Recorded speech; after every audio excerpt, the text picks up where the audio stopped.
All right, hello. My name is Julian. I'm here at Punta in Costa Rica, and I have the big pleasure to spend some time with Maria Chavez. Maria, thank you for being with us today. We're here at Superhero Academy, and what just happened? What just kind of was bubbling up that gets you alive? Well, we had an amazing morning of embodiment and connection, which is a huge theme for me in my work. So to be able to be here and be present and witness somebody leading us through and experience someone leading us through this beautiful embodiment and connection exercise, as well as storytelling, helping us to get really vulnerable and share our stories, ask for what we need, which is so difficult for a lot of really powerful leaders to do. So that's where we just came out of, and a little dance party to get us back in our bodies before we go to lunch, and here we are. Wonderful. So you're saying vulnerability and connection, those are kind of the two values I'm hearing out of what you just shared. Yeah. Those are big factors and big puzzle pieces for you in the work you do? Huge. So a lot of the work that I do is helping people to feel safe on this planet. And how do we do that? Usually we are so lost in our own world of our stories, of all the things that we think are right or wrong with ourselves, or right or wrong with somebody else, or right or wrong with the world, that we have a hard time actually experiencing true intimacy. And intimacy is actually all about vulnerability. It's how well we allow somebody to see us for everything we are, everything we're not, the messy, the beautiful, all of it. Right. So give us a little bit more about the work you do for the world. So I do a lot of healing work. A lot of different modalities. I have clients all over the world, and I also have, I lead retreats in international places, beautiful places like here in Costa Rica and Mexico and Spain, really all over, but they are to help people get out of their daily lives and their kind of patterning of feeling stuck oftentimes. I find that the majority of humans feel stuck in some way or another, and if we can get them out of their environment and into a lush, beautiful, prana-filled place like here, totally, then we can really help them to take that break from their lives, take a really good look inside, connect with themselves, connect with each other, and then connect more with the earth so we can take better care of our beautiful mother. Really powerful. It feels like you're using the word connect, and you just described also that last exercise we did here in this retreat space as a connective exercise. So would you say like your passion and purpose has a lot to do with connecting people to their true values? Yeah, I find that for me, the true values, the caring for each other. I mean, how do we create this better world? We have to feel invested in it. We have to feel like we actually care, like we take care of our families. We need to be able to care for our brothers and sisters, the rest of humanity. We need to be able to take care of nature as though she is our family, as though she is a part of us and we are a part of her. And most people have kind of lost that connection. And so much of what I do and what we're experiencing here is the opportunity to shed those layers of all the stories in our minds that keep us separate and allow us to really experience the truth of who we are. And when we do that, we find out like, wow, I'm really powerful. And I have like a lot of weight in this world, meaning I can affect change in a big way. The majority of people I find feel very disempowered most of the time. Like there's some entity over here that's bigger and more powerful, and that's the thing running the show. And that's not the truth. Meaning, of course, there's, I believe, a bigger entity, but in terms of government or in terms of the society, we are society. When we come together fully empowered, we can change and do anything we want to do. Yeah, that makes me super curious, Maria. So I feel like we're very much on the same page there in terms of values and in terms of empowering individuals, encouraging to express the uniqueness. I know you're an expert in that field. So how does location really play a role in the way we enable and empower each other? I feel like it plays a massive, massive role. Being together is really so much of it.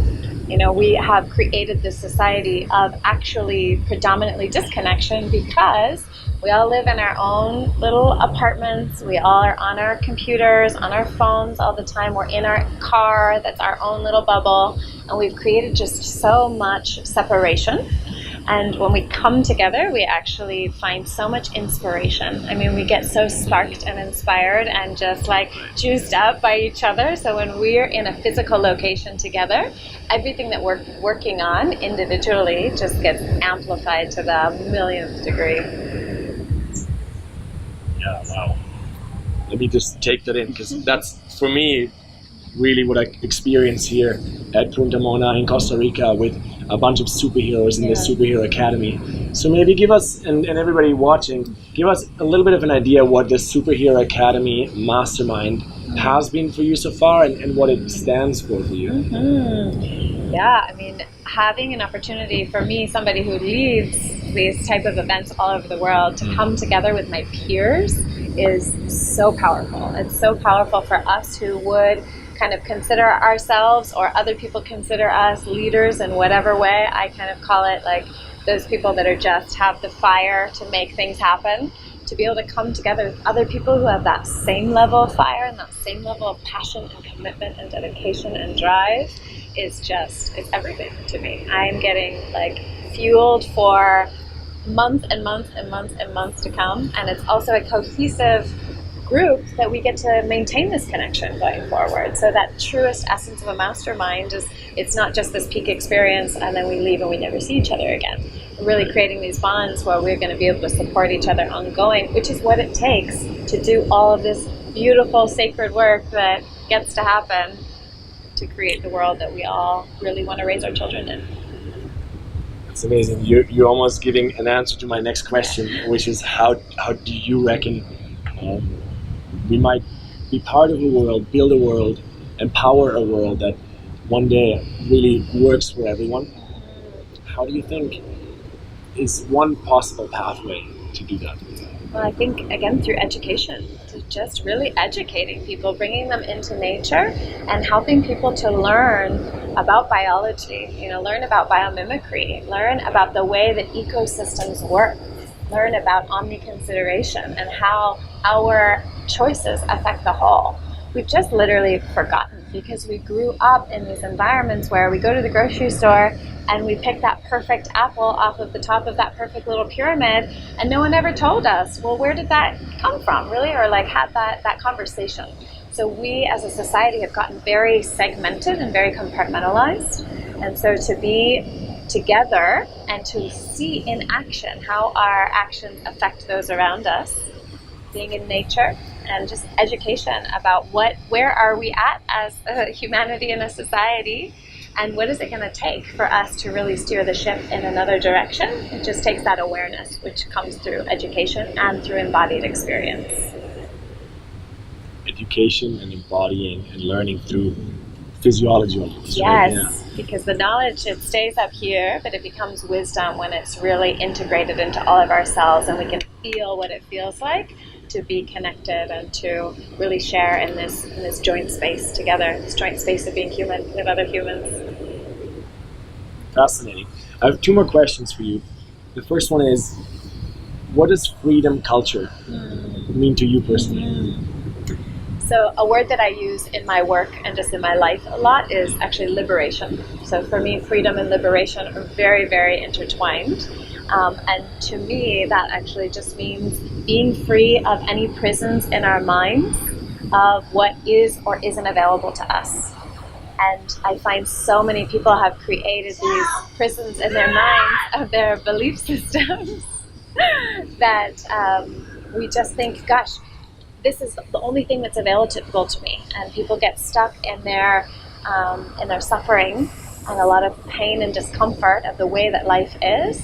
And the truth is that those walls, they're not physical. They're just belief systems and stories and things that we have been told that maybe aren't true. So being able to rip apart all of those walls and experience full health, happiness, joy, service, family, all the good things in a way that we feel really opened.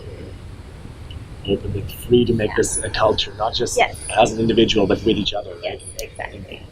Kind of playfully getting there.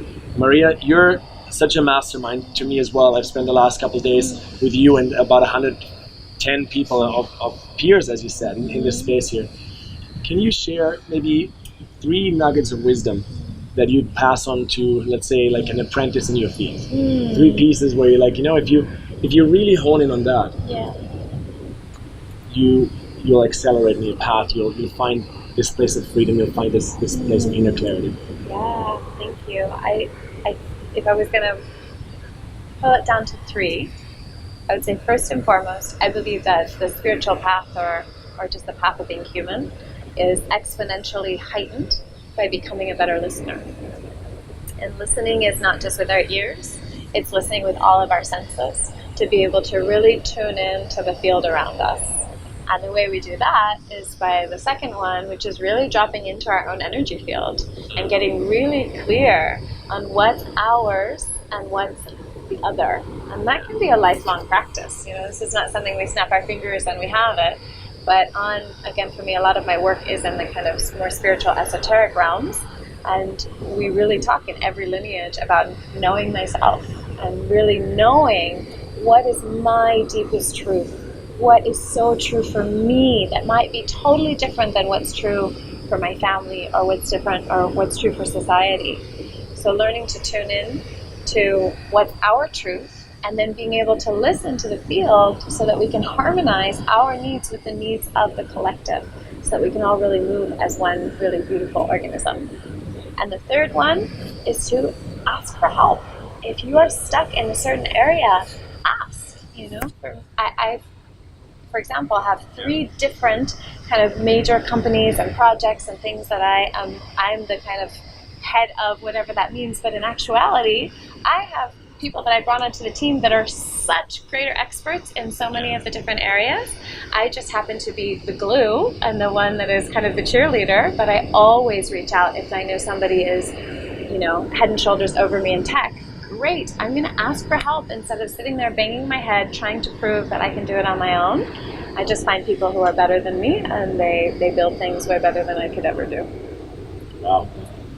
Absolutely inspiring to me. I love where you're going with this vulnerability we started in the beginning. It's really also allowing myself to just ask for help. Yeah. Wonderful. Maria, thank you so much for spending this brief time with me and in the middle of the jungle here in Costa Rica. So good. Thank you to everyone watching. Thank you.